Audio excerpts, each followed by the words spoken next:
नमस्कार, जन टीवी उत्तराखंड में आप सभी का स्वागत है। मैं हूं आपके साथ सुनिधि शुक्ला। बुलेटिन की शुरुआत से पहले एक नजर हेडलाइंस पर। उत्तराखंड विधानसभा के बजट सत्र का तीसरा दिन वित्त मंत्री प्रेमचंद अग्रवाल सदन में पेश करेंगे धामी सरकार का बजट। विपक्ष के हंगामे की भी उम्मीद।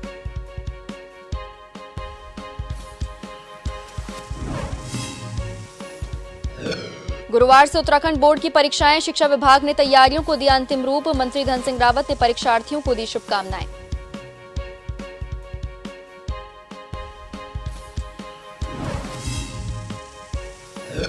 जोशीमठ में भूदसाव का मामला, 70 दिनों से तहसील प्रांगण में लगातार धरना प्रदर्शन जारी। प्रभावितों ने सरकार और एनटीपीसी लगाए वादा खिलाफी के आरोप।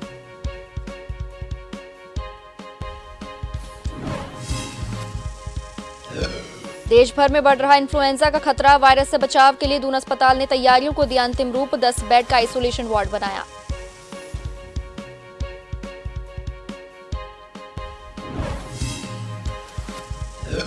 उत्तराखंड में शीतलाष्टमी की धूम, माता के मंदिरों में उमड़ा श्रद्धा का सैलाब। महिलाओं ने पूजा अर्चना कर की परिवार में सुख समृद्धि की कामना।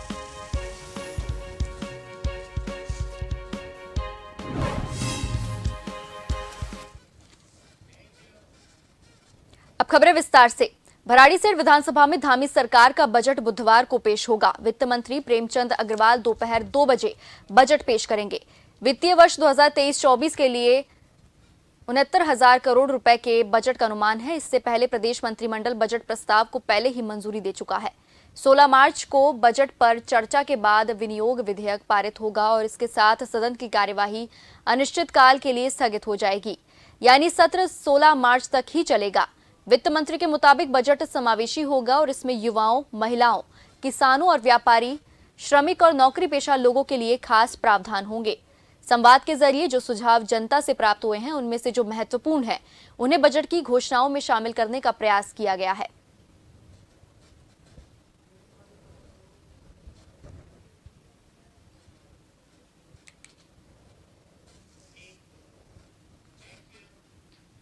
भराड़ीसैंण विधानसभा में धामी सरकार का बजट आज पेश होगा। वित्त मंत्री प्रेमचंद अग्रवाल दोपहर 2 बजे बजट पेश करेंगे। वित्तीय वर्ष 2023-24 के लिए 69,000 करोड़ रुपए के बजट का अनुमान है। वहीं कांग्रेस विधायक प्रीतम सिंह का कहना है कि राज्यपाल के अभिभाषण के माध्यम से जो रोड मैप सरकार ने इस प्रदेश को दिया है, उसको देखते हुए लगता है कि सरकार द्वारा इस बजट में बड़ी बड़ी घोषणाएं हैं, लेकिन उन घोषणाओं को धरातल पर लाने के लिए सरकार के पास पर्याप्त पैसा नहीं है।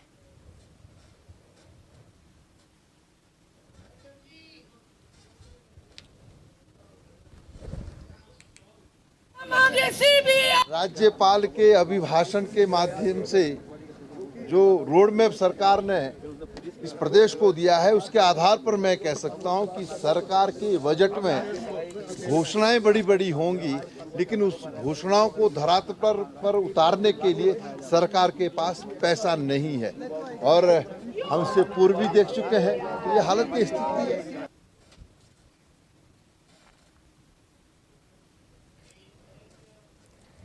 और इस खबर पर अधिक बातचीत के लिए मेरे साथ फोन लाइन पर जुड़ चुके हैं हमारे bureau chief S N Pant. S N Pant, आज उत्तराखंड का बजट पेश होने जा रहा है, क्या कुछ अधिक जानकारी है इसको लेकर?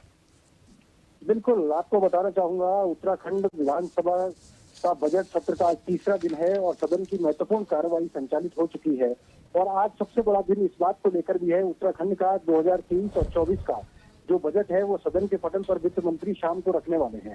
तकरीबन बजट की अगर हम बात करें, हालांकि ये सूत्रों के हवाले से जानकारी है कि 80,000 करोड़ का बजट सदन के पटल पर उत्तराखंड सरकार के वित्त मंत्री डॉक्टर प्रेमचंद अग्रवाल आज रखने वाले हैं, क्योंकि मुख्यमंत्री दिल्ली में हैं। कुछ देर के बाद वो भी भराड़ीसैंण पहुंच रहे हैं और भराड़ीसैंण में आज जब सदन की कार्यवाही शुरू हुई तो उससे पहले ही कांग्रेस के तमाम विधायकों ने सीबीआई जांच की मांग को लेकर यूके SSSC और एसआईटी और एसटीएफ की जांच को सही न मानते हुए कहा है कि भ्रष्टाचार पर जीरो टॉलरेंस की नीति का दावा करने वाली सरकार को मौजूदा हालात में सीबीआई जांच करानी चाहिए और तमाम परीक्षाओं को स्थगित करना चाहिए। इससे पहले महंगाई, इससे पहले भ्रष्टाचार के साथ कानून व्यवस्था और गन्ने के समर्थन मूल्य पर विपक्ष अपनी भूमिका अदा कर चुका है और सरकार को घेर चुका है। क्योंकि आज सदन की कार्यवाही होने से पहले विपक्ष ने तेवर अपने तंज किए। हालांकि जब सदन की कार्यवाही शुरू हुई तो प्रश्नकाल के दरमियान भी वेल में आकर के कांग्रेस के तमाम विधायकों ने नियम 310 के तहत सीबीआई जांच की मांग को लेकर के मुद्दा कार्य स्थगन प्रस्ताव के जरिए उठाया है। हालांकि नियम 58 में विधानसभा अध्यक्ष ने ग्राह्यता पर सुनने का काम किया है, उसी के मद्देनजर आज के विधानसभा की कार्रवाई काफी महत्वपूर्ण है और हंगामेदार रहने वाली है। और इसके साथ साथ अगर हम बात करें तो जिस तरीके से आज का बजट जो सदन के पटल पर रखा जाएगा, उसके बाद बजट पर चर्चा कराई जाएगी। लेकिन विपक्ष का ये मानना है कि कोरे आश्वासनों के जरिए सरकार बजट पेश करना चाहती है और बिना विपक्ष के उसको पारित कराना चाहती है, जबकि विपक्ष पूरे तरीके से सदन में चर्चा चाहता है। वहीं दूसरी ओर सरकार या सरकार के नुमाइंदगी करने वाले संसदीय कार्य मंत्री प्रेमचंद अग्रवाल के मुताबिक विपक्ष चर्चा से बचता है, सदन में सवाल पूछने के बजाय, सरकार से जवाब मांगने के बजाय केवल बाहर अपनी वाहवाही लूटने के लिए एक राजनीतिक तौर पर पॉलिटिकल स्टंट को करता है। जबकि हकीकत ये है कि सदन के अंदर अगर सवालात लगाएंगे, मुद्दे उठाएंगे तो सरकार उस पर जवाब देगी और विपक्ष उस जवाबों से संतुष्ट होगा, लेकिन ऐसा देखने को नहीं मिल रहा है। जी एहसन पंत, देखा जाए तो इस बार गैरसैंण के लिए जो विधानसभा का बजट सत्र है वो बहुत ही महत्वपूर्ण साबित होने वाला है। इस बार गैरसैंण में विधानसभा की कार्यवाही हो रही है और गैरसैंण जो है वो अभी तक स्थानीय राजधानी बना नहीं है, तो क्या लगता है इस बार के विधानसभा के बजट में गैरसैंण को क्या कुछ मिल सकता है? देखिए, गैरसैंण को ग्रीष्मकालीन राजधानी घोषित किया गया और भारतीय जनता पार्टी की सरकार ने ही उसको घोषित किया है। पूर्व मुख्यमंत्री त्रिवेंद्र सिंह रावत ने बतौर मुख्यमंत्री गैरसैंण को ग्रीष्मकालीन राजधानी बनाया और ग्रीष्मकालीन राजधानी में अवस्थापना विकास के तमाम कार्यों को सरकार आगे धीरे धीरे बढ़ा रही है, चाहे पानी की समस्या हो, अस्पतालों की समस्या हो, ट्रांसपोर्टेशन की समस्या हो। लेकिन अभी भी बहुत दूर है गैरसैंण। गैरसैंण को स्थायी राजधानी बनाने की मांग तमाम जनभावनाओं के केंद्र के तहत उत्तराखंड की जो क्षेत्रीय पार्टियां हैं उन्होंने मांग उठाई, आंदोलनकारियों ने मांग उठाई। उत्तराखंड की जनभावना का जो केंद्र रहा है वो गैरसैंण रहा है। उत्तराखंड के मूवमेंट में गैरसैंण की सबसे बड़ी भूमिका रही है, उसी को आधार बना करके राजनीतिक तौर पर एक अलग जगाई गई थी।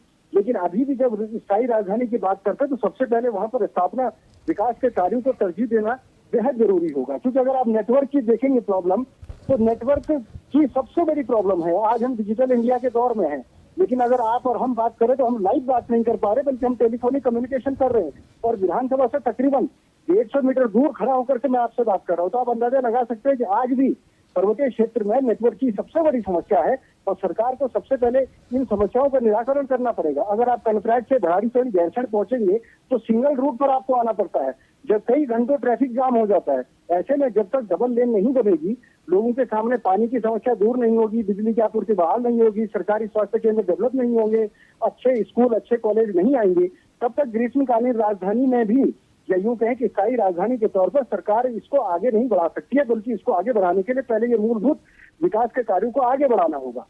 जी चलिए, तमाम जानकारी साझा करने के लिए आपका धन्यवाद एहसन पंत।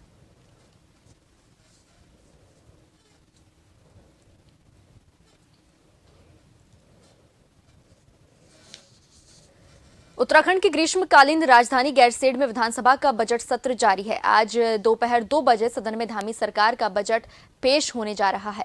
इससे पहले दूसरे दिन विपक्ष ने सदन में जमकर हंगामा किया। विधायक आदेश चौहान के विशेषाधिकार हनन मामले को लेकर विपक्ष ने बेल में पहुंचकर हंगामा किया। विपक्ष के विधायक टेबल पर चढ़कर विधानसभा अध्यक्ष के समक्ष कार्यसूची की प्रतियां सदन में ताश के पत्तों की तरह उड़ाई और सरकार के खिलाफ नारेबाजी की गई। तो वहीं नेता प्रतिपक्ष यशपाल आर्य ने कहा कि सदन में सरकार विपक्ष की आवाज को दबाना चाहती है।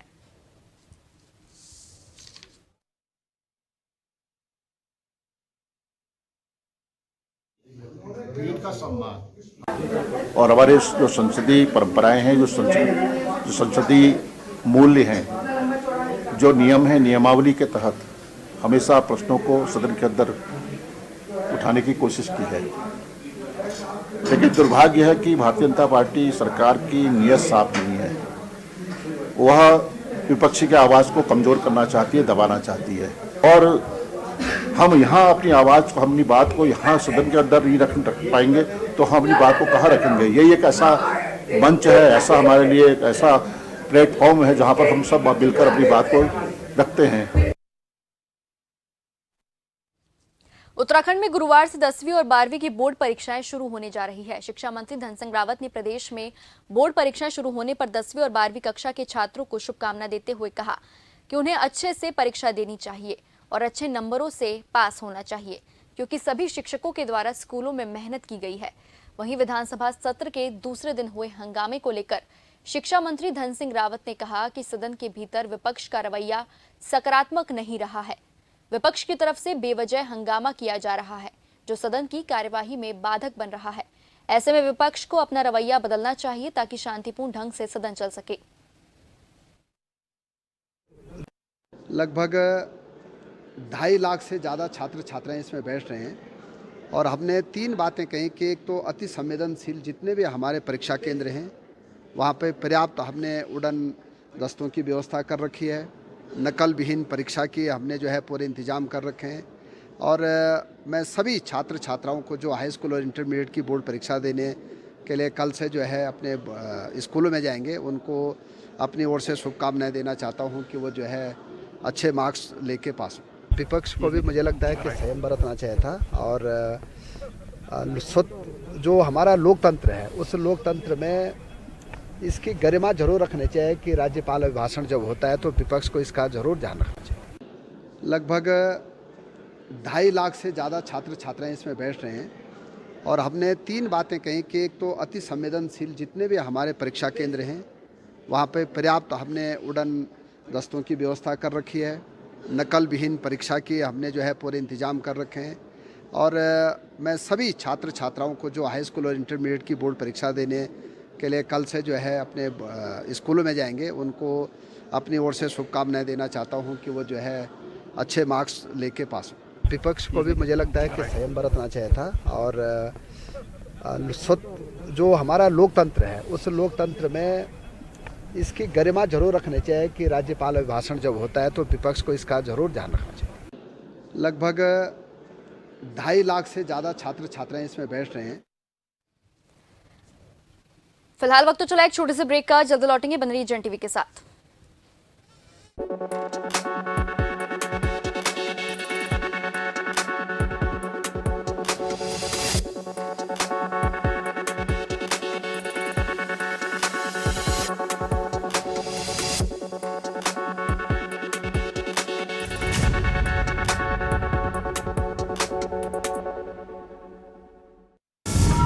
कानून के शिकंजे से बेपरवाह गुनहगार जुर्म करने को फिर से है तैयार।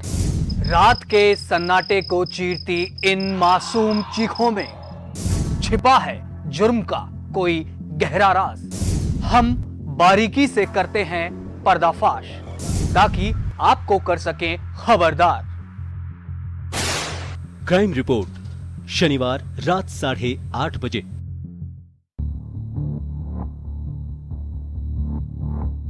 खबर जो कभी बताती है सच तो कभी कराती है एहसास। खबर जो है कुछ खास। खबर ही तो है जो कभी बनती है राजनीति से तो कभी व्यापार से, कभी आती है खेल से तो कभी मनोरंजन से, कभी खुशी से तो कभी गम से। हाँ, खबर ही तो है। खबर थमती नहीं और ना ही थमेंगे हम, क्योंकि हम हैं जन टीवी, जन जन की आवाज।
ब्रेक के बाद आप सभी का फिर से स्वागत है।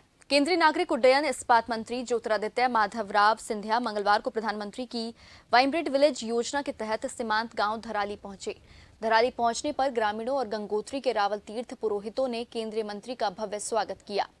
केंद्रीय मंत्री ज्योतिरादित्य सिंधिया ने कहा कि प्रधानमंत्री की वाइब्रेंट विलेज योजना के तहत मैं धराली गांव पहुंचा हूं।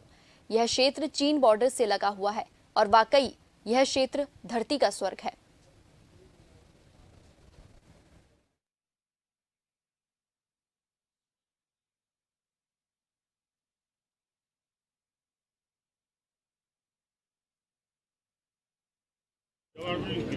आज प्रधानमंत्री जी की वाइब्रेंट विलेज योजना के आधार पर, एक चमकते हुए गांव की योजना के आधार पर आज धराली गांव में हमारा प्रस्थान हुआ है, प्रवास हुआ है।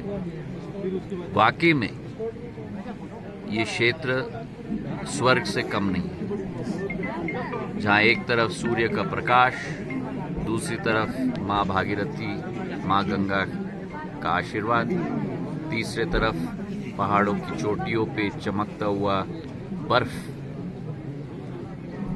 एक रक्षक के रूप में, और एक ऐसा वातावरण जहां एक नई उमंग का असर हर व्यक्ति पर होता है। सबसे पहले मैं धन्यवाद देना चाहती हूँ माननीय केंद्र मंत्री जी का, धन्यवाद और आभार व्यक्त करती हूँ कि जो आपने अपना समय दिया हमें, जो सीमांत विकास खंड है हमारा सीमा से लगा हुआ, और मुझे आशा नहीं पूर्ण विश्वास है जो भी हमारी मांगे होंगी वो अवश्य पूर्ण करेंगे। आज माननीय मंत्री जी ने जिस प्रकार की जो घोषणाएं और जो चीज़ें हमें यहाँ पर बताई, हमें ये एहसास हुआ कि माननीय प्रधानमंत्री जी के दिशा निर्देशन में प्रत्येक व्यक्ति तक ये जो है ये सीमांत गांव हैं, और इस सीमांत गांव की ओर जब केंद्र सरकार के माननीय मंत्री हमारी छोटी छोटी समस्याओं को पूछने के लिए आ रहे हैं, तो हम आज जो है इतने प्रसन्न हैं। आज उन्होंने यहाँ पर ये कल्प केदार की भूमि पे कुछ संकल्प, और स्वयं श्री पांच मंदिर समिति को भी ये कहा कि आप तुरंत इन प्रस्तावों को लाए। छोटे भैया नेताओं से लेकर अधिकारियों के ड्राइवर तक अब सभी सावधान हो जाएं। ट्रैफिक व्यवस्था को मद्देनजर रखते हुए अवैध हूटर्स की लगातार शिकायतें मिलने पर देहरादून एसएसपी ने संज्ञान लिया है और अब गाड़ी पर हूटर या रंगीन कलर के शीशे लगाने पर कड़ी कार्यवाही होगी। देहरादून एसएसपी दिलीप सिंह कुंवर ने कहा कि यदि कोई भी व्यक्ति अपनी गाड़ी पर हूटर या रंगीन कलर के शीशे लगाकर घूमता है तो उसके खिलाफ कड़ी कार्रवाई की जाएगी। इसके अलावा जो अधिकारियों के ड्राइवर हैं, यदि वो अधिकारियों की अनुपस्थिति में हूटर का प्रयोग करता है तो उसके खिलाफ भी कड़ी कार्रवाई की जाएगी।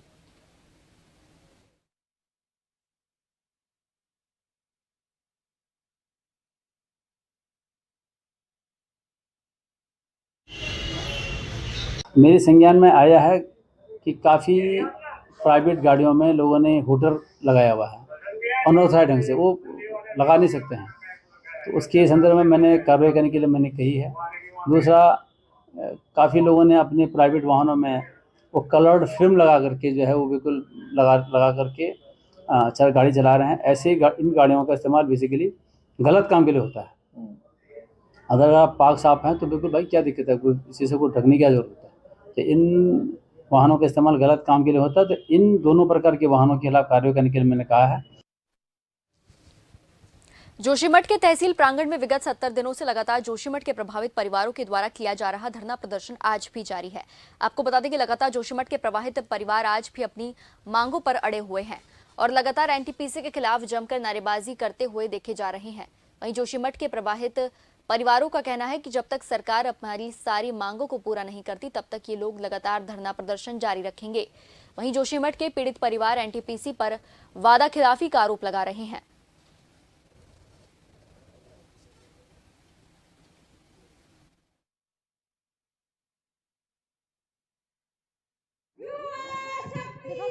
हमारी जो पहली मांग है कि पूरे जोशीमठ नगर क्षेत्र को प्रभावित क्षेत्र घोषित किया जाए। दूसरी मांग है कि जो एनडीएमए को 7 संस्थाओं ने रिपोर्ट दी है, उस रिपोर्ट को सार्वजनिक किया जाए और उसमें बताया जाए कि जोशीमठ का कौन सा क्षेत्र सुरक्षित है और कौन सा असुरक्षित है। तीसरी बात कि एनटीपीसी जो इस पूरे आपदा के लिए जिम्मेदार है, उस पर केंद्र सरकार स्थायी तौर पर रोक लगाए। आज इस तरह हम 10 साल बाद अगर ऐसा आंदोलन करते तो एनटीपीसी हमारे जोशीमठ में आते भी नहीं, और ना हमारे जोशीमठ में जो है कि ये आपदा आती।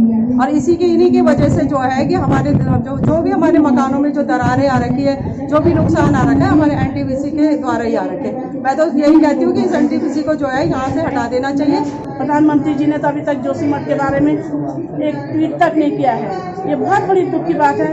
वो बहुत बद्री केदार वाले बहुत बाबा बने रहते हैं, तपस्या करने आ जाते हैं लोग, लेकिन जोशीमठ के बारे में सोचने को उनके जायज इतनी हमारी तपस्थली है।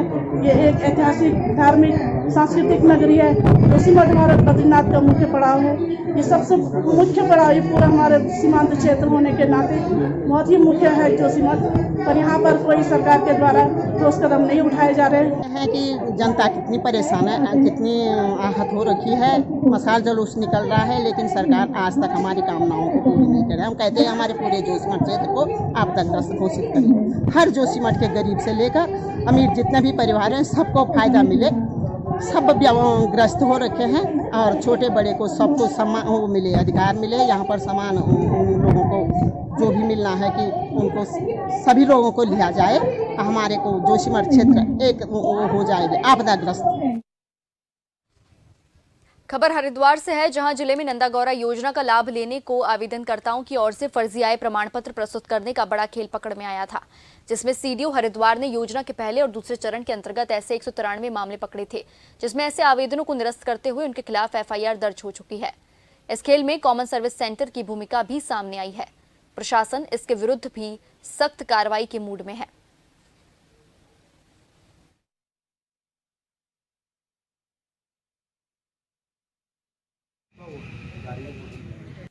हमने यहाँ पे नंदा गौरा योजना में जो भी आवेदन आए थे उसका ढंग से परीक्षण किया, साथ में उसमें परिवार के आय प्रमाण पत्र भी लगाए जाने थे।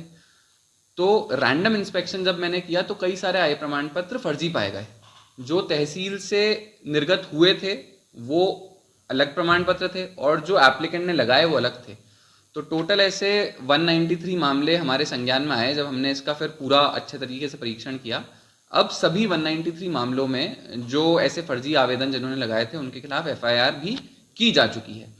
और अच्छी बात यह है कि ये मामला माननीय मंत्री जी ने भी इसका संज्ञान लिया है और बाकी सब डिस्ट्रिक्ट्स को भी अब इसके लिए बताया गया है कि वो भी अपने अपने जो भी एप्लीकेशंस हैं उनको भी ढंग से उनका परीक्षण किया जाए। स्वयंसेवी संस्था जनमैत्री कल्पघाटी युवा समिति उर्गम जोशीमठ के द्वारा नाबार्ड के सहयोग से द्वितीय हथकरघा मेले का आयोजन ब्लॉक प्रांगण में किया गया। आपको बता दें कि इस 2 दिवसीय मेले का शुभारंभ नगरपालिका अध्यक्ष श्री शैलेंद्र पवार और ब्लॉक प्रमुख हरीश परमार द्वारा संयुक्त रूप से दीप प्रज्वलित कर किया गया। आपको बता दें कि तत्पश्चात मुख्य अतिथि और जिला विकास प्रबंधक नाबार्ड चमोली के श्रेयास जोशी, सहायक खंड विकास अधिकारी मोहन चंद्र जोशी ने संयुक्त रूप से स्टॉलों का निरीक्षण किया। आपको बता दें कि इस मौके पर स्टॉल प्रयास समूह पैनी, बद्री विशाल गेरग मेरग, नंदा देवी समूह पांडुकेश्वर, भद्रेश्वर समूह बड़ा गांव, ब्रद्ध बद्री पैनी, विष्णु घाटी एफपीओ लाम बगड़, कल्पघाटी एफपीओ उर्गम के द्वारा इंस्टॉल लगाया गया।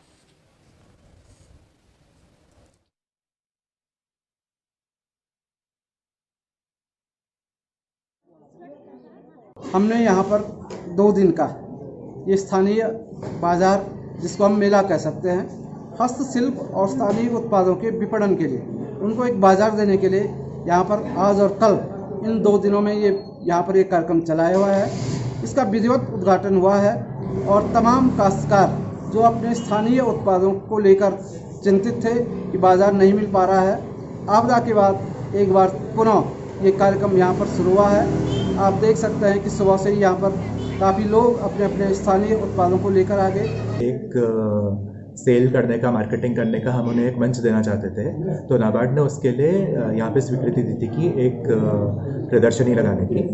तो उसके लिए यहाँ पे जितने भी हमसे जुड़े हुए एफपीओज आए हुए हैं, ऐसी चीज़ें आए हुए हैं जो यहाँ का लोकल उत्पादन है, उसको एक तरीके से क्या है कि उनको एक प्लेटफॉर्म मिले कि किस तरीके से वो इसको सेल कर सकें। और आगे क्या है कि इसके अलावा हम आगे भी इस तरीके की प्रदर्शनी करते रहते हैं। जोशीमठ हमारा जो है कि विकास क्षेत्र है और बनाने वालों में कि मैंने पुरानी हस्तकला जो लुप्त हो रहा उसको जागृत करने वालों में मैं कर दिया। मैंने कई बच्चों को सिखा भी दिया, मैंने कई ट्रेनिंग भी दे दिया। और बनाने वाले मैं जो कि रोट में छाप है, ये पूजे की टोकरियाँ हैं, गणेश जी हैं, हाथी हैं, चिड़िया है और महादेव पार्वती के मुकुटें बनाते हैं। ये पुराने ज़माने के कंगियाँ बनाते हैं, ये फूल की टोकरियाँ बनाते हैं। ये हमारा पूरे कंडी सुप्पा सारे जो है कि मैंने पूरी चीज़ बनाते हैं सर। भाजपा महिला मोर्चा द्वारा हल्द्वानी में उत्कृष्ट कार्य करने वाली 30 महिलाओं को सुषमा स्वराज पुरस्कार से सम्मानित किया गया, जिसमें सामाजिक क्षेत्र, शिक्षा के क्षेत्र और खेल के क्षेत्र में जिले का नाम रोशन करने वाली महिलाएं शामिल हैं। कार्यक्रम में भाजपा महिला मोर्चा की राष्ट्रीय मंत्री रेखा कुमारी ने शिरकत की। इस दौरान